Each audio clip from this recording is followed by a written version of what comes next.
Hello everyone, welcome again on your YouTube channel Taming Physics. Students, आज हम लोग mechanical energy के बारे में पढ़ेंगे और फिर उससे रिलेटेड प्रॉब्लम्स करेंगे। मैकेनिकल एनर्जी क्या है, ये डिफिनीशन लिखा हुआ है। उसके बाद चेंज इन मैकेनिकल एनर्जी के लिए फार्मूला, उसका प्रूफ, यहाँ पे समरी, फिर law of conservation of mechanical energy. पहले हम इतना करेंगे बेटा, तो आपको नोट्स यहां से बनाना है, ये पूरा बना लोगे। देखो ये नोट्स ये इधर बना लोगे, फिर ये नोट्स बना लोगे, फिर यहाँ पे आओगे। तो मैकेनिकल एनर्जी है क्या? It is defined as sum of kinetic energy and potential energy of a body or a particle or a system of particles or bodies। यानी किसी भी बॉडी का या किसी भी सिस्टम ऑफ बॉडी का, सिस्टम ऑफ पार्टिकल के सारे पार्टिकल्स के काइनेटिक एनर्जी और पोटेंशियल एनर्जी के सम को हम मैकेनिकल एनर्जी कहते हैं। ध्यान रखना भाई, यहाँ पे हमने पोटेंशियल एनर्जी वर्ड यूज किया है। वो potential energy gravitational potential energy हो सकता है, इलास्टिक पोटेंशियल एनर्जी हो सकता है, इलेक्ट्रोस्टैटिक पोटेंशियल एनर्जी हो सकता है, या मैग्नेटिक पोटेंशियल एनर्जी हो सकता है, या उनका कॉम्बिनेशन हो सकता है। तो मैथमेटिकल फॉर्म में अगर इस डिफिनीशन को लिखे, मैकेनिकल एनर्जी को कैपिटल ई से रिप्रेजेंट करते हैं, तो capital is equal to K plus U, यानी mechanical energy is equal to sum of kinetic energy and potential energy. अब आगे हम बढ़ते हैं, चेंज इन मैकेनिकल एनर्जी क्या होता है? तो change in mechanical energy is equal to work done by external force and internal non conservative force.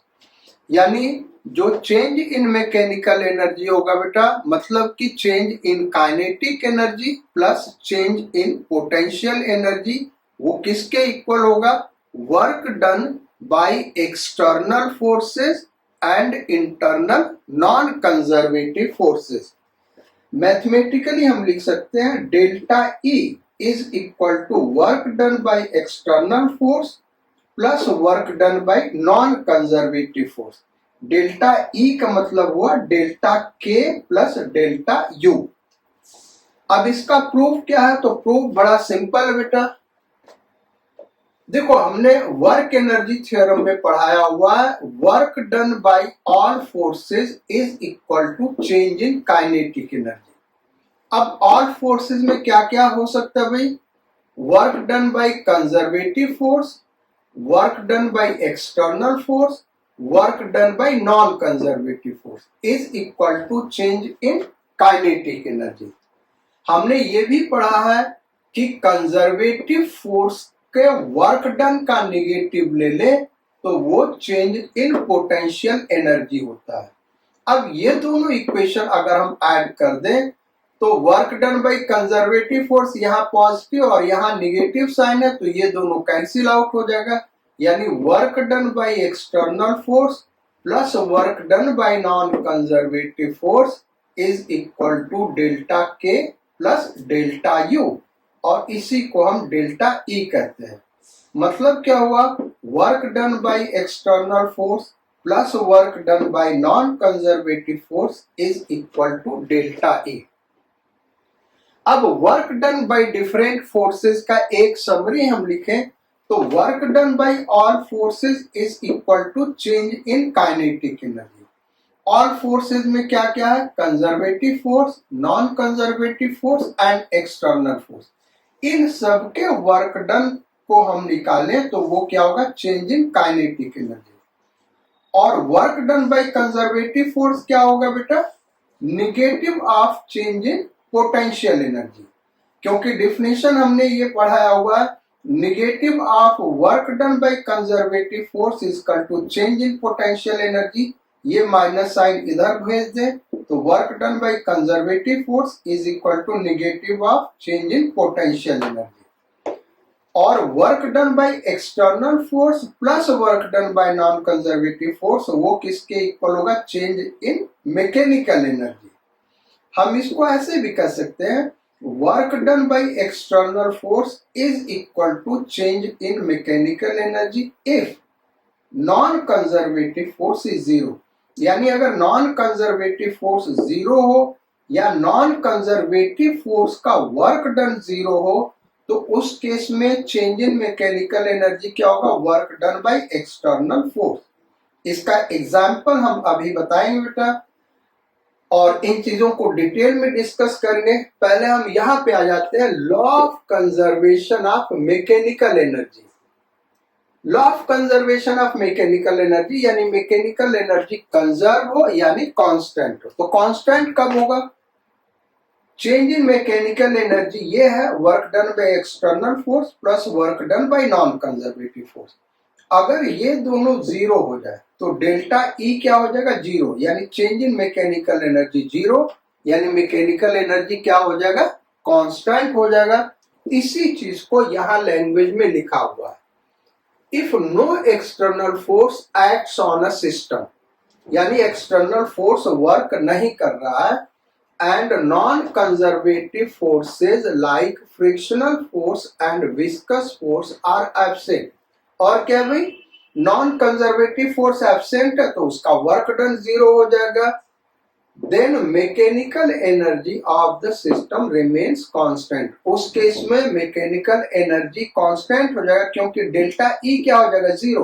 भाई ये जीरो है और ये जीरो, तो डेल्टा ई जीरो यानी change in mechanical energy zero. इसका मतलब मैकेनिकल एनर्जी कांस्टेंट।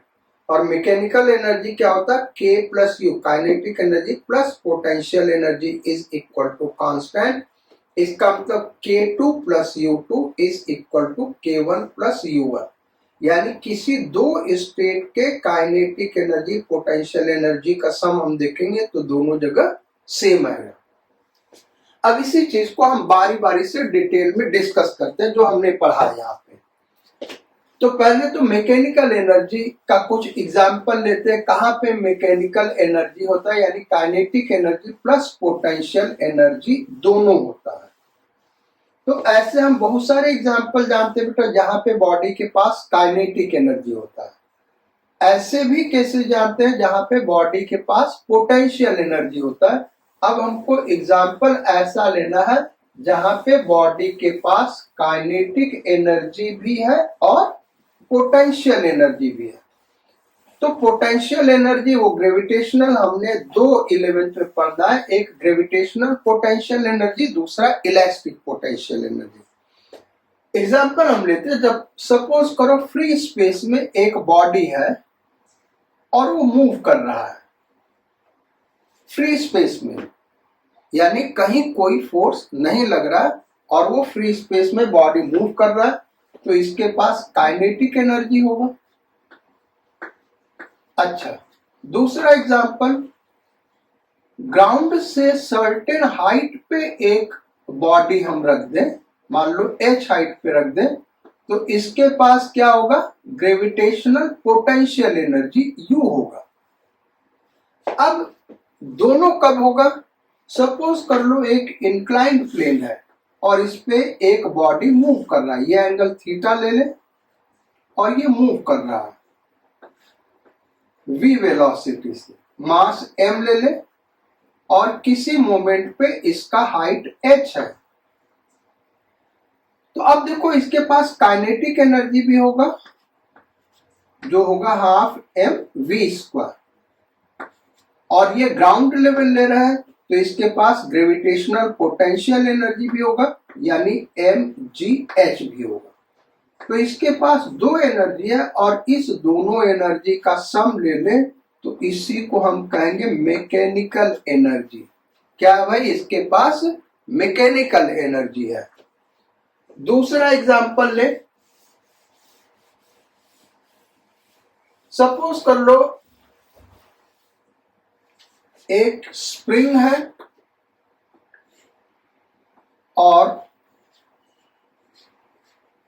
इससे एक ब्लॉक कनेक्टेड है। अब इस ब्लॉक को हम इधर प्रोजेक्ट कर दे, इधर स्ट्राइक करके छोड़ दे, इधर पुश करके छोड़ दे, और सर्टेन मोमेंट पे इसका वेलोसिटी v है और इस स्प्रिंग का स्प्रिंग कांस्टेंट k है। अब ब्लॉक, स्प्रिंग,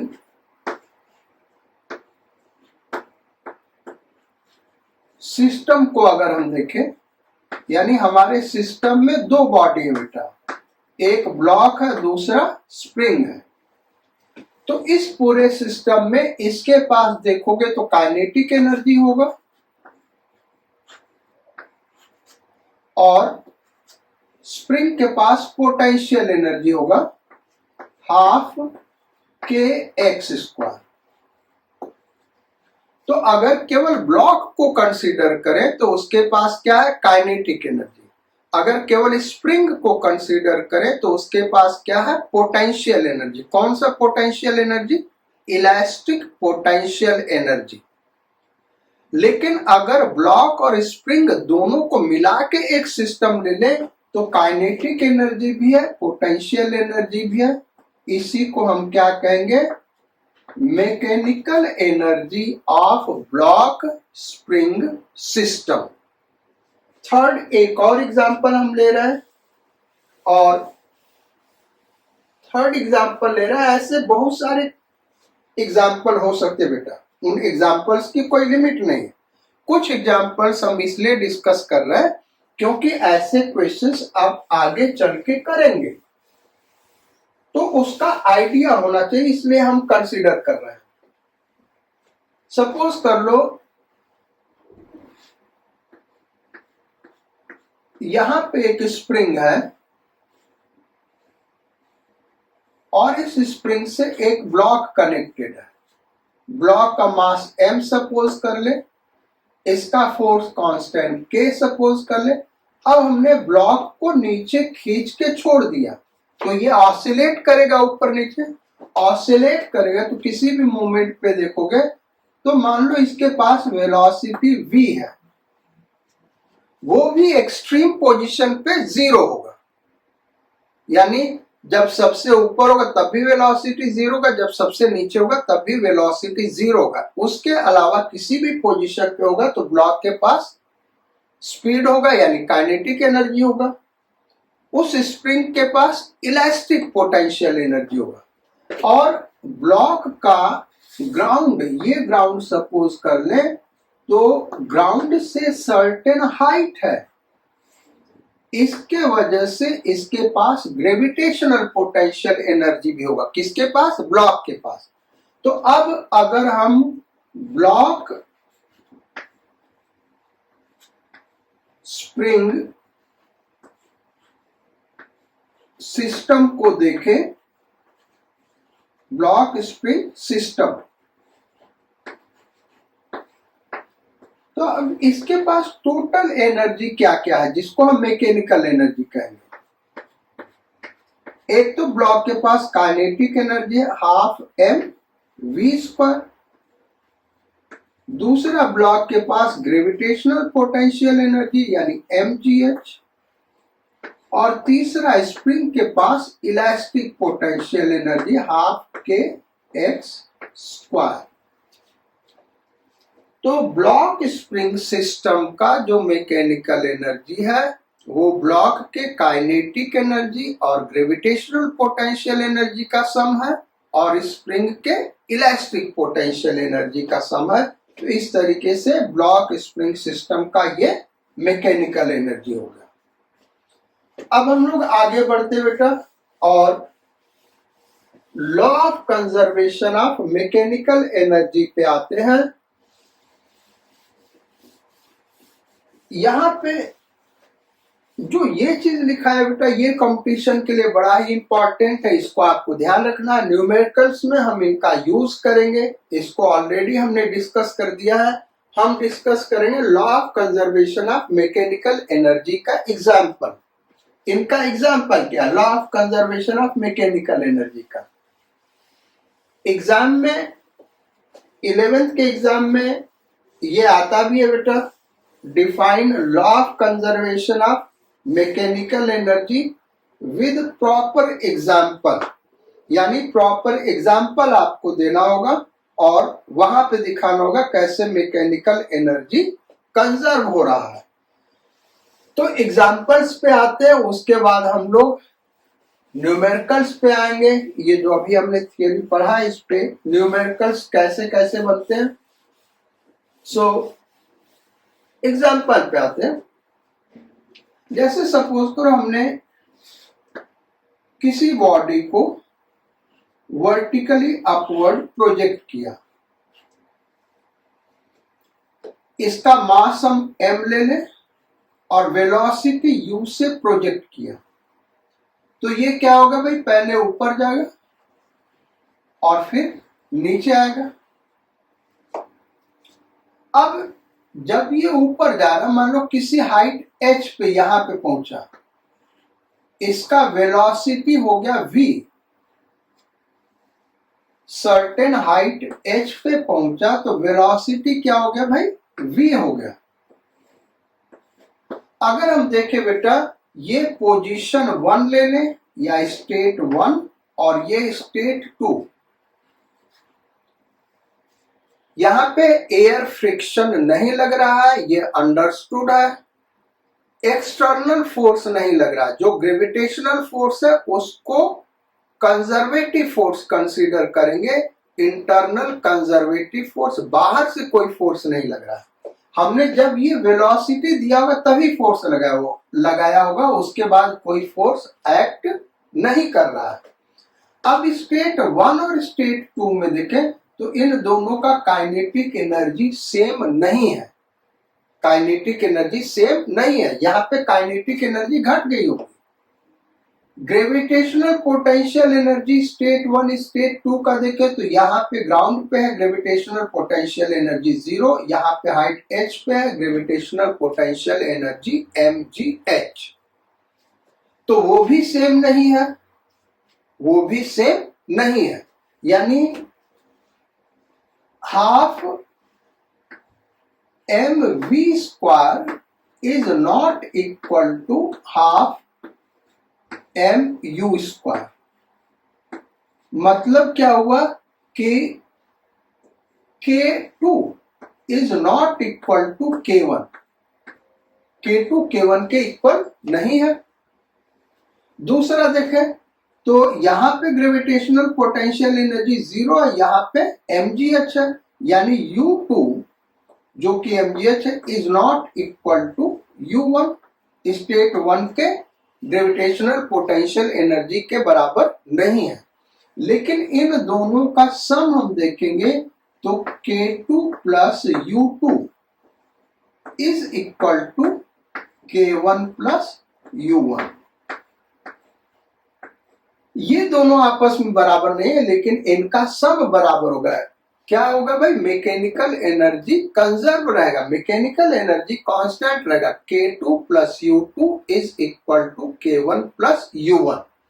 हो क्या रहा है, जैसे जैसे ये बॉडी ऊपर जा रहा है काइनेटिक एनर्जी घट रहा है और ग्रेविटेशनल पोटेंशियल एनर्जी बढ़ रहा है, लेकिन दोनों का सम कांस्टेंट है, यानी काइनेटिक एनर्जी किस में कन्वर्ट हो रहा है बेटा, ग्रेविटेशनल पोटेंशियल एनर्जी में।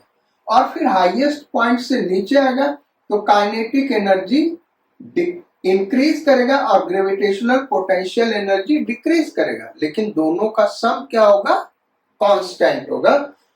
तो ये है law of conservation of mechanical energy. दूसरा एग्जांपल हम लेते हैं। दूसरा एग्जांपल स्प्रिंग ब्लॉक सिस्टम का लें।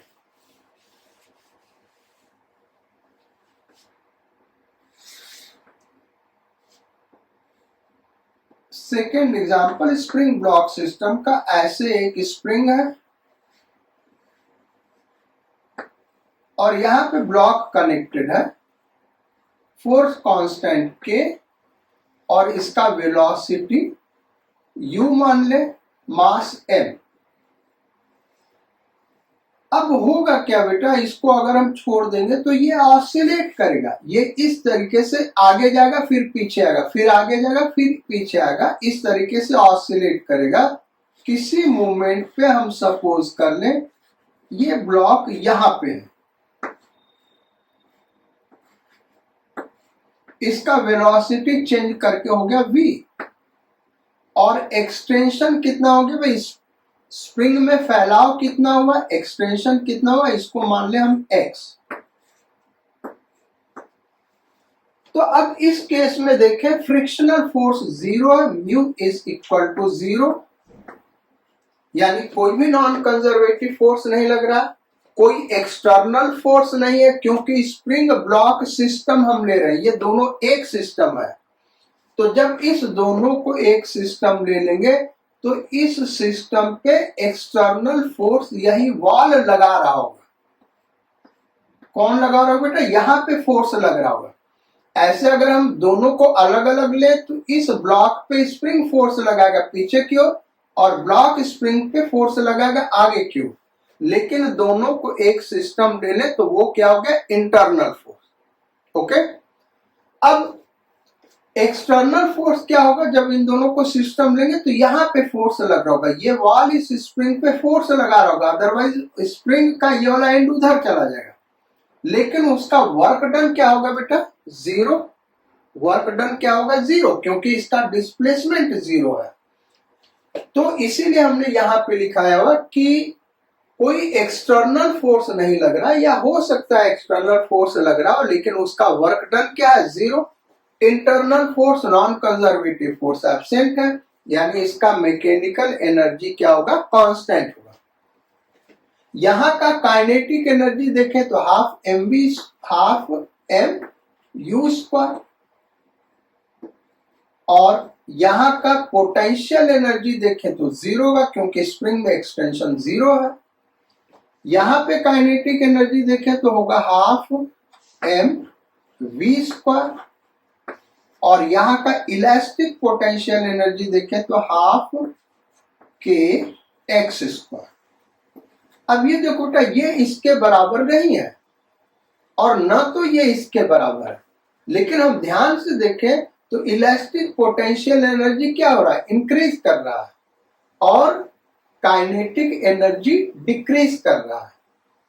तो न तो ये इसके बराबर है न तो ये इसके बराबर, लेकिन इन दोनों का सम, ये वाला स्टेट 2 ले लें और ये वाला स्टेट 1 ले लें, तो जो मैकेनिकल एनर्जी होगा यानी half m v square plus half k x square is equal to, ये पोटेंशियल एनर्जी जीरो होगा, हाफ एम यू स्क्वायर। यानी फ्रिक्शनलेस हॉरिजॉन्टल सरफेस पे अगर ब्लॉक मूव कर रहा है जो कि स्प्रिंग से कनेक्टेड है, तो उसके ब्लॉक के काइनेटिक एनर्जी और स्प्रिंग के इलास्टिक पोटेंशियल एनर्जी का सम कांस्टेंट रहेगा किसी भी दो स्टेट पे।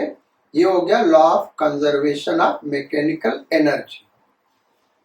थर्ड एग्जांपल हम कंसीडर करते हैं और उसके बाद न्यूमेरिकल्स स्टार्ट करेंगे बेटा। तो थर्ड एग्जांपल है हमारा सिंपल पेंडुलम। एक सिंपल पेंडुलम ले ले बेटा और इसको यहां से प्रोजेक्ट कर दे तो ये ऑसिलेट करना शुरू होगा, एक सर्कुलर पाथ पे इस तरीके से ऑसिलेट करेगा। अब ये स्टेट 1 ले ले और ये स्टेट 2 ले ले। मास m हम सपोज कर लेते, यहां पे वेलोसिटी u ले लिया, यहां पे एक्सट्रीम पोजीशन वेलोसिटी 0 होगा। तो जब ये इधर जा रहा होगा तो इसका हाइट बढ़ रहा है।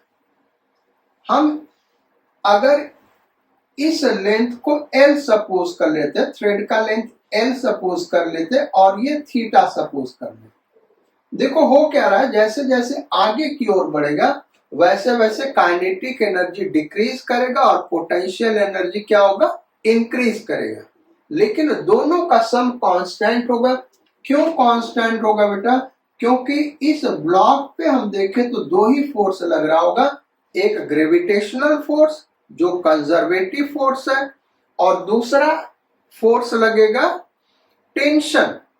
टेंशन हमेशा डिस्प्लेसमेंट के परपेंडिकुलर होगा, इसलिए एक्सटर्नल फोर्स का वर्क डन क्या है, zero.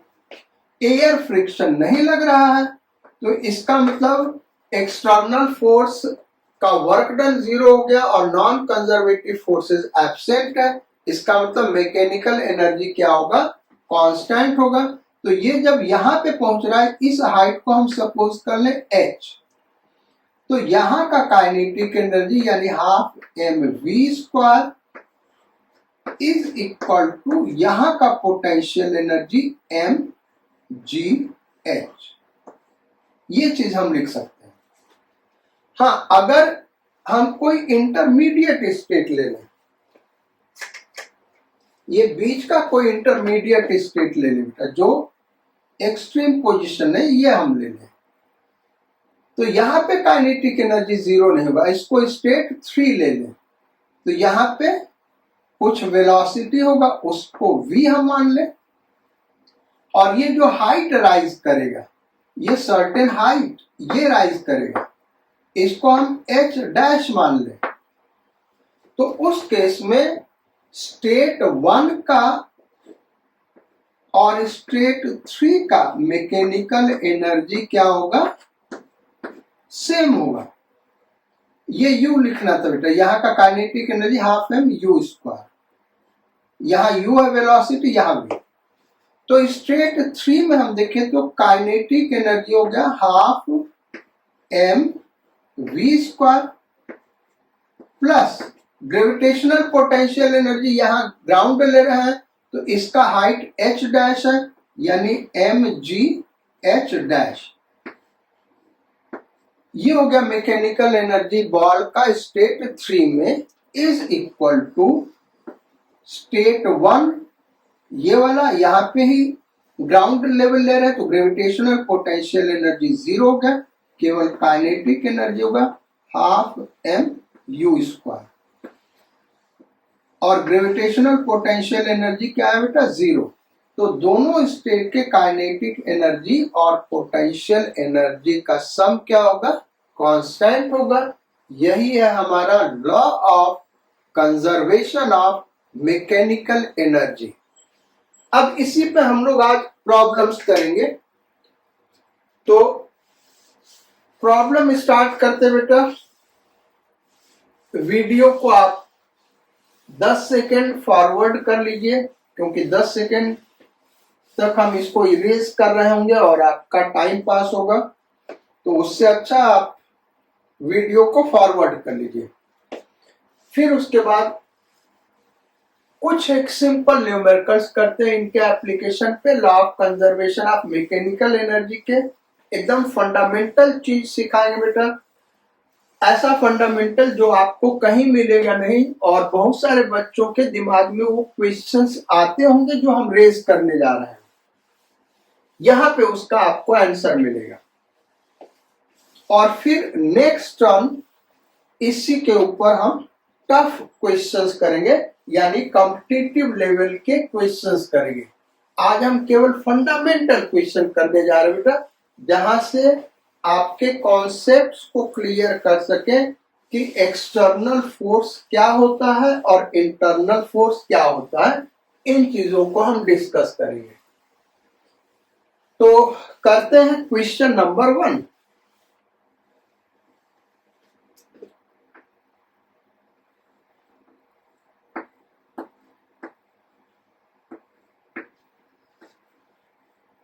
A ball is projected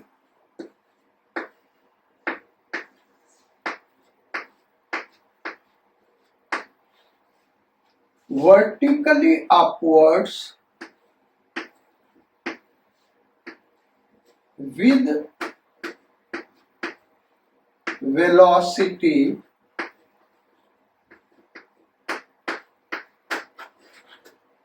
(50 meter per second)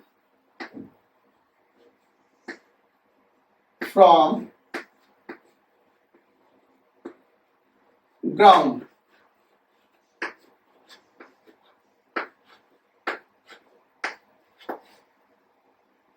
Find first question, its height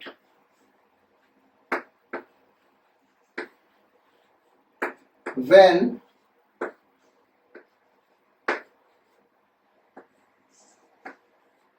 velocity is 40 meter per second. Second question, its velocity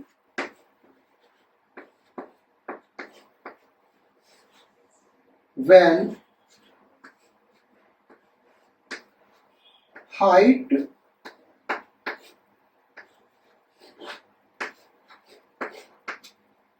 is 80 meter. Third, maximum height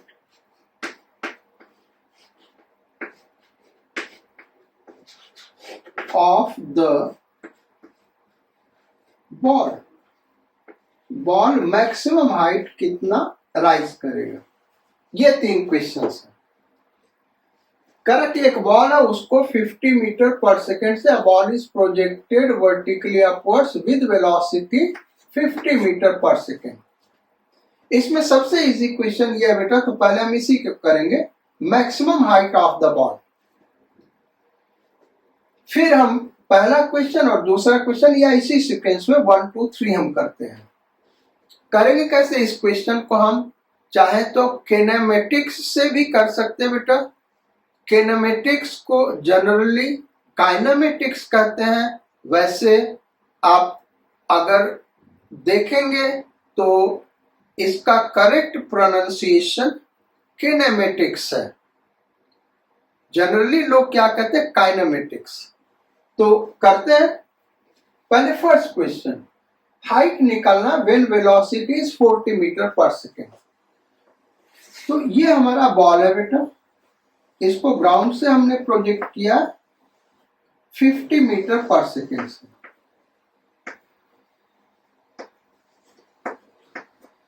अब करें कि जब इसका velocity 40 metre पर second हो गया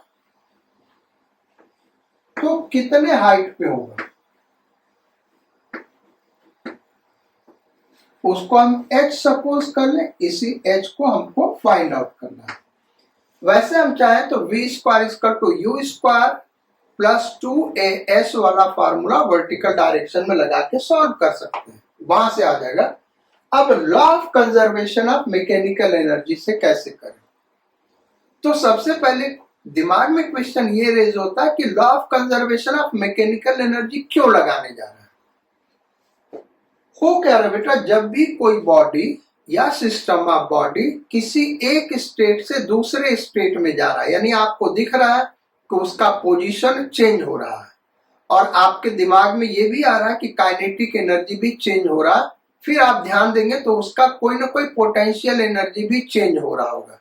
यानी law of conservation of mechanical energy लग सकता है अगर स्टेट चेंज हो रहा है, एक पोजीशन से दूसरे पोजीशन पे पार्टिकल जा रहा है, लेकिन उसके पहले हमको देखना होगा कि उस पे एक्सटर्नल फोर्स तो कहीं नहीं लग रहा है, क्योंकि अगर एक्सटर्नल फोर्स लगेगा और इंटरनल नॉन कंजर्वेटिव फोर्स जैसे फ्रिक्शनल फोर्स और विस्कस फोर्स लगेगा तो हम मैकेनिकल एनर्जी कंजर्व नहीं करा सकते। अब यहां पे देखें तो कोई एक्सटर्नल फोर्स नहीं लग रहा, केवल ग्रेविटेशनल फोर्स लग रहा है और वो क्या है, इंटरनल कंजर्वेटिव फोर्स है। एयर फ्रिक्शन है नहीं, क्वेश्चन में कहीं कुछ नहीं दिया तो हम मान के चलेंगे एयर फ्रिक्शन नहीं है, यानी मैकेनिकल एनर्जी कंजर्व करा सकते हैं। तो ये एनर्जी कंजर्व कराने के लिए एक स्टेट को हम स्टेट नंबर 2 नाम दे दिए और एक स्टेट को स्टेट नंबर 1, यानी यहां का kinetic plus potential is equal to यहां का काइनेटिक प्लस पोटेंशियल। अब मास तो दिया नहीं है तो मास को हम m सपोज कर लें, तो यहां का काइनेटिक एनर्जी देखो हम लगाने क्या जा रहे हैं बेटा, K2 plus U2 is equal to K1 plus U1, यानी हम क्या करने जा रहे हैं, स्टेट 1 और स्टेट 2 का मैकेनिकल एनर्जी इक्वल करने जा रहे हैं। तो K2 क्या हो जाएगा भाई, half m40 square plus U2 क्या हो गया, m g का वैल्यू 10, h हाइट h हमने माना, is equal to K1 half m50 square plus U1 ground पे है 0। यहां से आप देखें तो m कैंसिल आउट होगा, इसीलिए मास गिवन नहीं था। अब 10h is equal to 50 square minus 40 square, यहां ब्रैकेट में हो गया भाई half, so 10h is equal to 2500 minus 1600, ये हो गया 900, कितना हो गया बेटा 900, एक जीरो कैंसिल आउट हो गया, h is equal to 45 metre. ये हो गया हमारा फर्स्ट पार्ट। अब सेकेंड पार्ट पे आते हैं।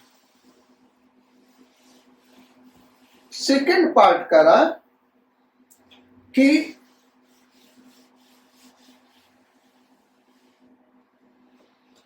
It's velocity when height is 80 metre, यानी ये हाइट हमको दिया हुआ 80 मीटर और इस हाइट पे वेलोसिटी क्या होगा, इसको हम v सपोज कर ले, ये v हमको फाइंड आउट करना है। अगेन हम इसको सॉल्व कैसे करें, तो एक तो मेथड है किनेमेटिक्स का, v square is equal to u square plus 2as vertical direction में लगाओ, सॉल्व करो, आंसर आ जाएगा।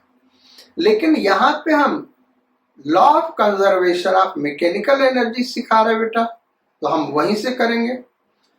पहले हम ये देखें कि मैकेनिकल एनर्जी कंजर्व क्यों कराने जा रहे हैं। मैकेनिकल एनर्जी तभी हम कंजर्व कराते हैं, कराने के बारे में सोचते हैं बेटा, जब बॉडी या सिस्टम का स्टेट चेंज हो रहा हो, पोजीशन चेंज हो रहा हो, एक जगह से दूसरे जगह जा रहा हो।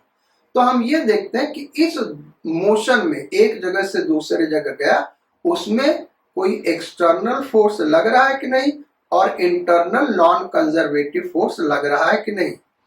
तो internal non conservative force that is air friction या विस्कस फोर्स एब्सेंट है, क्वेश्चन में नहीं दिया, यानी वो नहीं लग रहा है।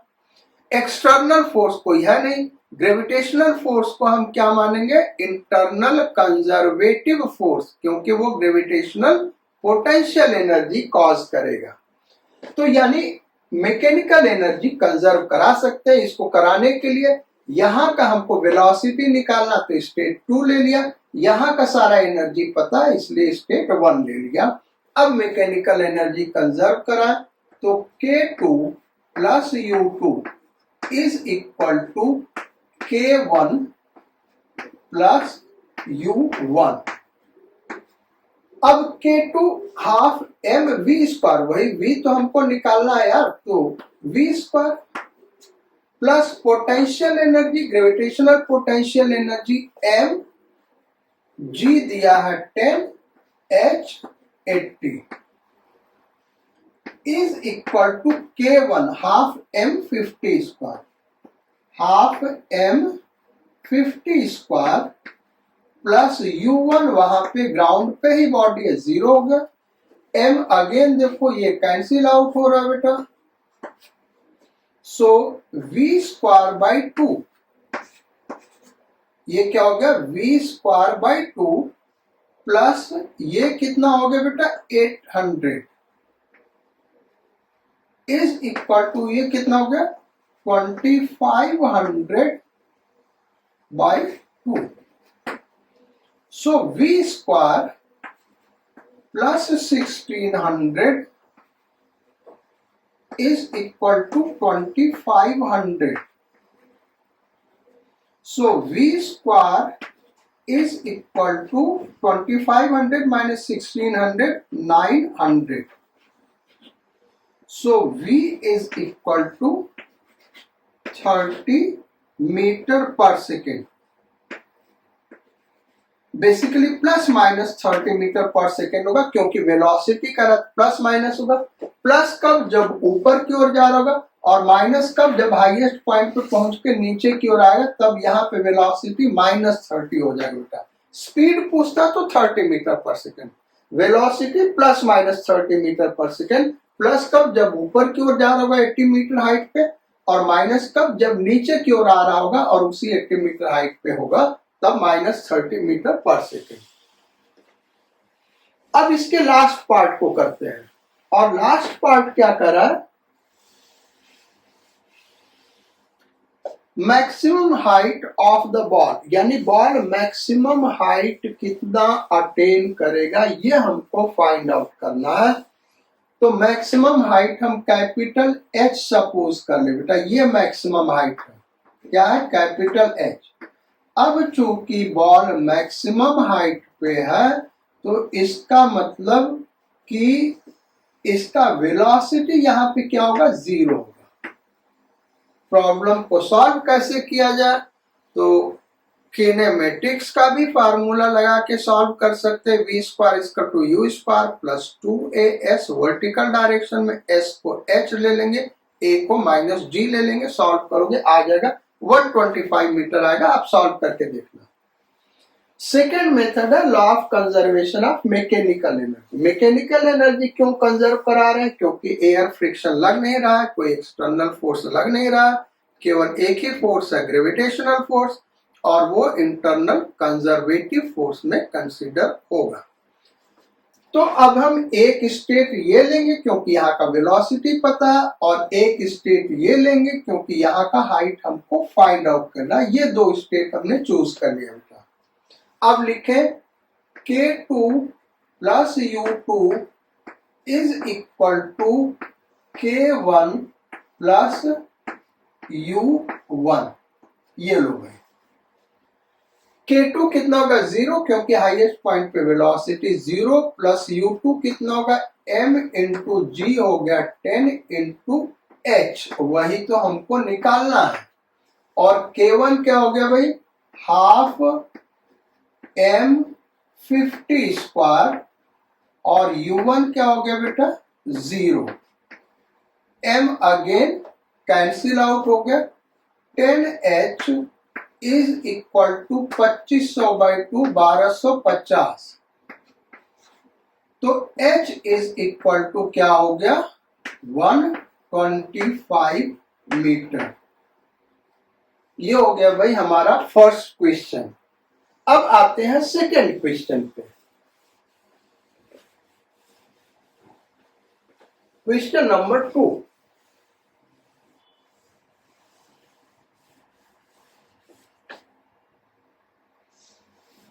और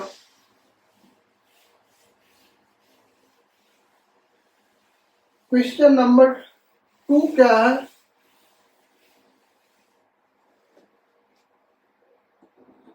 एक सिंपल पेंडुलम ले रहे हैं बेटा.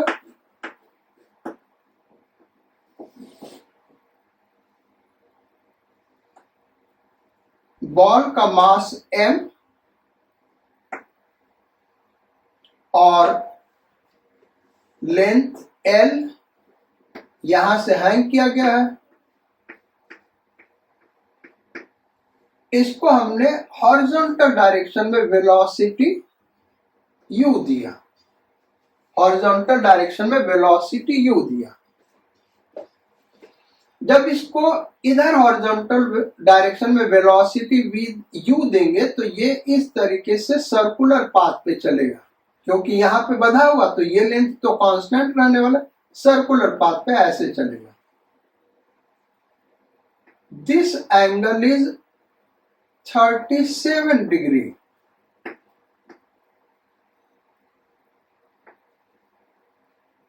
यहां ये वेलोसिटी v मान लिया। Find v,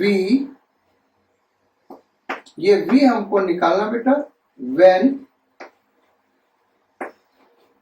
thread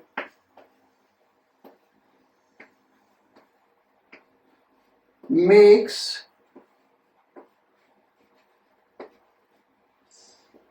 angle of 37 degree with vertical।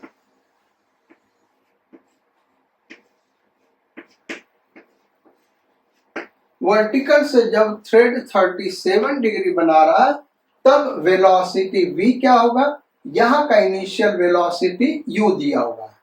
अब इस क्वेश्चन को अगर हम ध्यान से देखें बेटा, ये स्टेट 1, ये स्टेट 2, जहां पे हमको वेलोसिटी निकालना है। तो जो बॉल है उसका पेंडुलम है, उसका पोजीशन चेंज हो रहा है, स्टेट चेंज हो रहा है, इनिशियल स्टेट 1 और फाइनल स्टेट 2।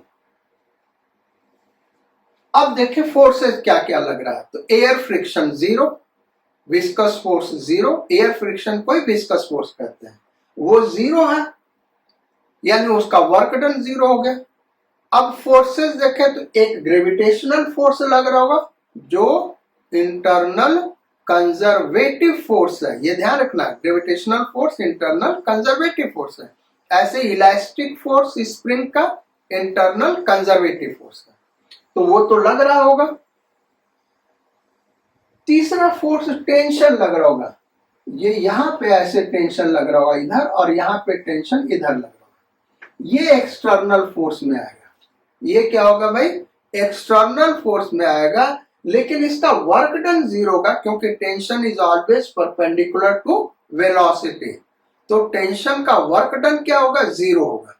यानी जो एक्सटर्नल फोर्स है उसका वर्क डन 0 है, नॉन कंजर्वेटिव फोर्स है नहीं। इसका मतलब हम मैकेनिकल एनर्जी कंजर्व करा सकते किसी भी दो स्टेट का। तो एक स्टेट ये लिया और एक स्टेट ये लिया, क्योंकि यहाँ का वेलोसिटी हमको निकालना है। तो K2 plus U2 is equal to K1 plus U1। अब ग्राउंड लेवल हम कहां लें, तो ग्राउंड लेवल आप कहीं भी ले सकते हो। आप ग्राउंड लेवल यहां ले लो, आप ग्राउंड लेवल यहां ले लो, आप ग्राउंड लेवल यहां ले लो। हमेशा ये ध्यान रखना बेटा, सिंपल पेंडुलम के केस में जहां से बॉडी हैंग कर रहा है वहीं पे ग्राउंड लेवल लोगे तो कैलकुलेशन सबसे ज्यादा आसान होता है।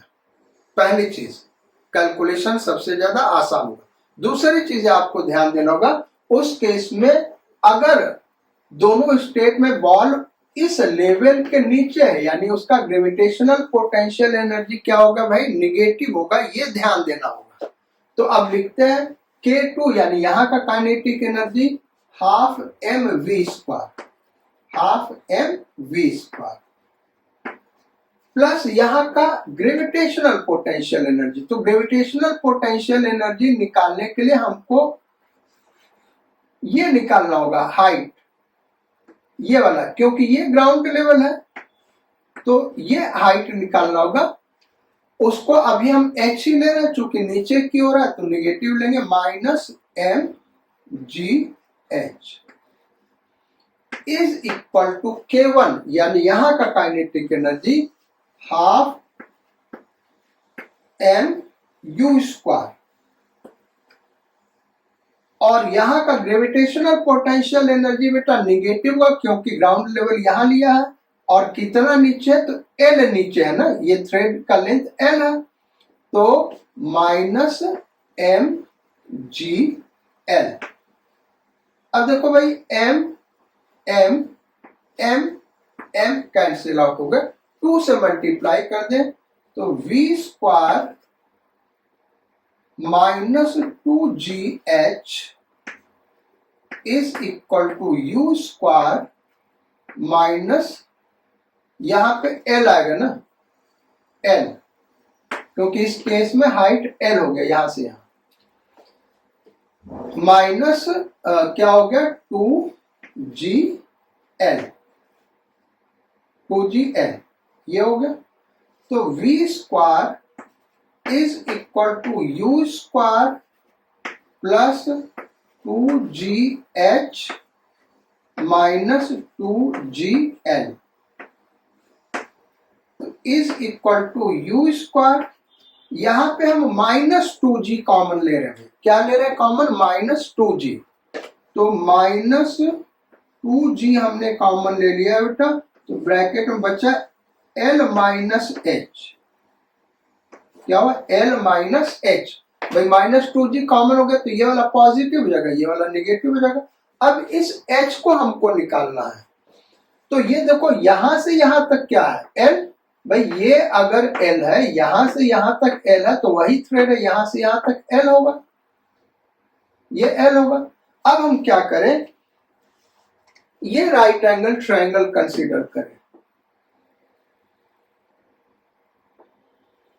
क्योंकि यही H निकालना है।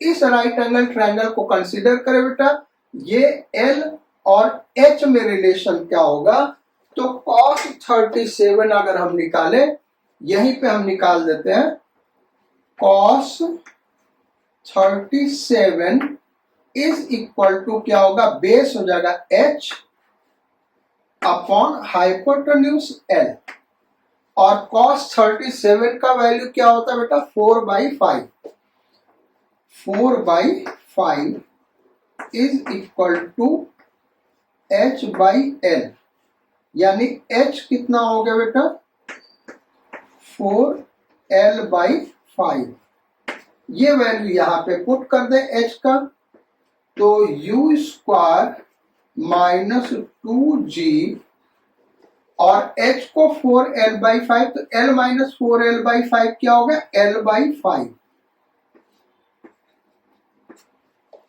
ये हो गया v स्क्वायर, तो v क्या हो गया, इसी का अंडर रूट हो जाएगा। So this will be velocity of the ball, ये वेलोसिटी होगा बॉल का। एक और क्वेश्चन करते इस पे, फिर नेक्स्ट क्लास में हम लोग बेटा, जो नेक्स्ट क्लास होगा उसमें इसी के और अच्छे अच्छे प्रॉब्लम्स, यानी टफ प्रॉब्लम्स, इंटरेस्टिंग प्रॉब्लम्स हम सॉल्व करेंगे। जिसको आप लोग टफ प्रॉब्लम कहते हैं बेटा, वो एक्चुअली टफ नहीं होता, वो इंटरेस्टिंग प्रॉब्लम होता, वो चैलेंजिंग प्रॉब्लम होता। हमेशा अपने सोच को पॉजिटिव रखो, सोच पॉजिटिव होगा तभी आप आगे बढ़ सकते हैं। तो नेक्स्ट क्वेश्चन नंबर 3,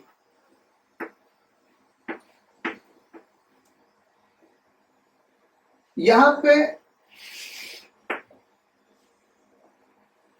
एक स्प्रिंग है और यहां पे एक ब्लॉक है। स्प्रिंग का फोर्स कांस्टेंट है 5 × 10⁴ न्यूटन पर मीटर, और इस ब्लॉक का मास है 5 kg। ब्लॉक का मास क्या बेटा, 5 kg। अब क्वेश्चन यह है, इफ ब्लॉक starts with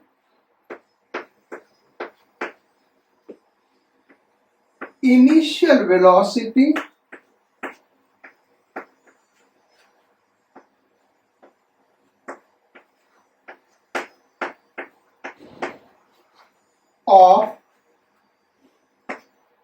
25 मीटर पर सेकेंड towards right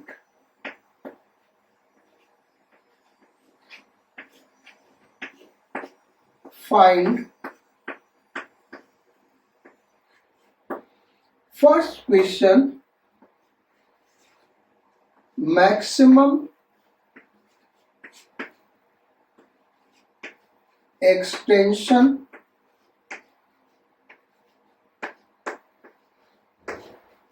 in spring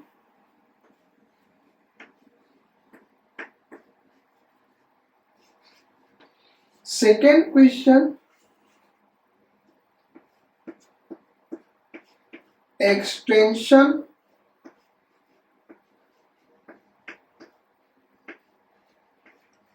in spring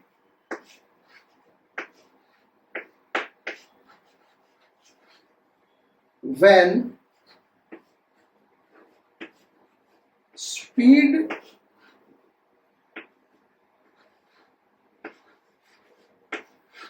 is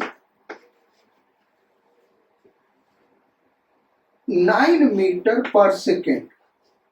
तो ये दो क्वेश्चन है, एक तो निकालना है कि मैक्सिमम एक्सटेंशन क्या होगा और दूसरा निकालना बेटा कि जब ब्लॉक का स्पीड 9 मीटर पर सेकेंड हो जाता उस केस में एक्सटेंशन कितना है। तो फर्स्ट पार्ट को करते हैं। फिगर यहां पे हम दिखा रहे हैं, ये इस तरीके से बेटा, और यहां पे ऐसे ब्लॉक आ गया। नेचुरल लेंथ ब्लॉक का जो वो वाला केस दिया हुआ है वो यहां पे दिखा देते हैं। ये है, यहां पे स्पीड दिया है 25 मीटर पर सेकेंड। ये स्टार्ट्स विद 25 मीटर पर सेकेंड टुवर्ड्स राइट, यही दिया हुआ ना भाई। तो इनिशियली जब एक्सटेंशन 0 है, नेचुरल लेंथ में है, तब क्या है 25 मीटर पर सेकेंड।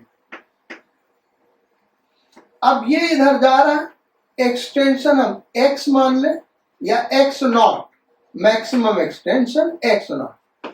तो जब मैक्सिमम एक्सटेंशन होगा तो वेलोसिटी क्या हो जाएगा 0। अब इसको सॉल्व कैसे किया जाए, ये तो प्रॉब्लम हो गया बेटा। हमको x नॉट निकालना, ये हम जानते हैं जब मैक्सिमम एक्सटेंशन होगा तो वेलोसिटी 0 होगा, क्योंकि अगर वेलोसिटी होगा तो और आगे जाएगा और आगे जाने का मतलब मैक्सिमम एक्सटेंशन नहीं है, तो मैक्सिमम एक्सटेंशन पे वेलोसिटी 0 होगा। यही x नॉट हमको फाइंड आउट करना है। तो देखो यहाँ पे ब्लॉक का स्टेट चेंज कर रहा होगा, कर रहा है। पहले ये यहाँ पे स्टेट 1, फिर ये यहाँ पे स्टेट 2। अब आगे देखा जाए, स्टेट चेंज कर रहा है यानी मैकेनिकल एनर्जी कंजर्व हो सकता है, लेकिन उसके लिए कंडीशन बेटा, एक्सटर्नल फोर्स का वर्क डन देखें तो एक्सटर्नल फोर्स एक mg डाउनवर्ड, दूसरा नॉर्मल रिएक्शन अपवर्ड, दोनों डिस्प्लेसमेंट के परपेंडिकुलर है, तो उनका वर्क डन क्या हो गया 0। फ्रिक्शनल फोर्स कहीं कुछ नहीं डिस्कस किया है, यानी नॉन कंजर्वेटिव फोर्स एब्सेंट है। तो जब दोनों कंडीशन पूरा हो गया, इसका मतलब मैकेनिकल एनर्जी कंजर्व होगा। तो हम क्या करेंगे, स्टेट 1 जहां का काइनेटिक एनर्जी पता है और स्टेट 2 जहां का एक्सटेंशन निकालना, ये दो स्टेट पे मैकेनिकल एनर्जी कंजर्व करा, तो K2 plus U2 is equal to K1 plus U1। अब K2 क्या है 0 और U2 स्प्रिंग के पास वो पोटेंशियल एनर्जी आएगा, क्या आएगा हाफ K कितना बेटा 5 into 10 to the power 4 x naught square is equal to K1 क्या हुआ हाफ m कितना दिया 5 kg, हाफ m v स्क्वायर, और v कितना दिया 25 स्क्वायर, प्लस 0, क्योंकि इनिशियली स्प्रिंग क्या है नेचुरल लेंथ में, ये क्वेश्चन में लिखा हमने नहीं है लेकिन ये एग्जाम में लिखा होगा, block starts with initial velocity this and spring is in its natural length, ये आपको गिवन होगा। स्प्रिंग क्या है, नेचुरल लेंथ में होगा, ये आप यहाँ पे नोट कर लीजिए, initially spring is in its natural length. तो पोटेंशियल एनर्जी 0 हो गया। अब देखें तो हाफ से हाफ कैंसिल आउट हो गया, 5 से 5 कैंसिल आउट हो गया, दोनों तरफ स्क्वायर रूट ले ले बेटा, तो ये आ गया 100x इज इक्वल टू 25, यानी x is equal to 0.25 metre या 25 सेंटीमीटर। ये होगा मैक्सिमम एक्सटेंशन x नॉट। ये हो गया हमारा फर्स्ट पार्ट। सेकेंड करा extension of spring when speed is 9 metre पर सेकेंड। अब सेकेंड पार्ट को करते हैं। तो जब स्पीड 9 मीटर पर सेकेंड है तब का एक्सटेंशन हम x मान लें, स्पीड क्या भाई 9 मीटर पर सेकेंड, स्पीड क्या है 9 मीटर पर सेकेंड, एक्सटेंशन हमने क्या मान लिया x मान लिया, मैक्सिमम एक्सटेंशन 25 सेंटीमीटर आया है। ये यहां पे हम नोट कर दे रहे हैं। तो ये स्टेट 1 हो गया, ये स्टेट 2 हो गया। जैसे अभी हमने डिस्कस किया था मैकेनिकल एनर्जी क्यों कंजर्व करा रहे हैं, वो सारा कंडीशन पूरा हो रहा है। और दो स्टेट, एक ये जहां का काइनेटिक एनर्जी और इलेक्ट्रिक पोटेंशियल एनर्जी 0, ये दोनों पता है। यहाँ का काइनेटिक एनर्जी पता है, एक्सटेंशन निकालना, इसलिए स्टेट 2 लिया। तो K2 हो गया हाफ, M है 5 और V है 9, ये हो गया half mv square plus half k कितना बेटा 5 into 10 to the power 4 x square is equal to k1 half m है 5 और initial velocity 25 square plus u1 क्या है 0, इनिशियल एक्सटेंशन 0, ये हाफ और ये 5 कैंसिल आउट हो गया। तो अब इस टर्म को उधर लेते जाए तो ये आ गया 10 to the power 4 x square is equal to 25 square minus 9 square, 25 square minus 9 square. तो 25 कितना हो गया बेटा 225, या फिर वो फार्मूला लगा देते हैं ना a square minus b square, a square minus b square a plus b, यानी ये कितना हो गया 34 इंटू a माइनस बी कितना हो गया 16। ठीक है, करेक्ट है भाई, कैलकुलेशन देख ले। 25 प्लस 9, 5 9 14 4 1 3, ठीक, और ये हो गया 16, 10 to the power 4 x square. अब इसका रूट ले ले तो ये हो गया 100x इज इक्वल टू, इसका रूट हो गया 4 रूट 34।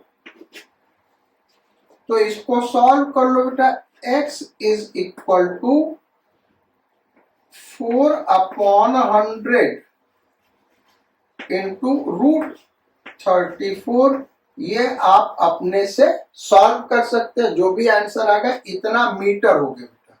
और इसी को सेंटीमीटर में कन्वर्ट करना चाहते हो तो 100 से मल्टीप्लाई कर दोगे, 4/√34 सेंटीमीटर, ये इसका आंसर हो गया। तो आज क्लास यही खत्म करते बेटा। Next turn law of conservation of mechanical energy से रिलेटेड प्रॉब्लम्स करेंगे, जो नीट लेवल, मेंस लेवल और एडवांस्ड लेवल के होंगे। So do take good care of yourself. Sayonara, godspeed and bon voyage.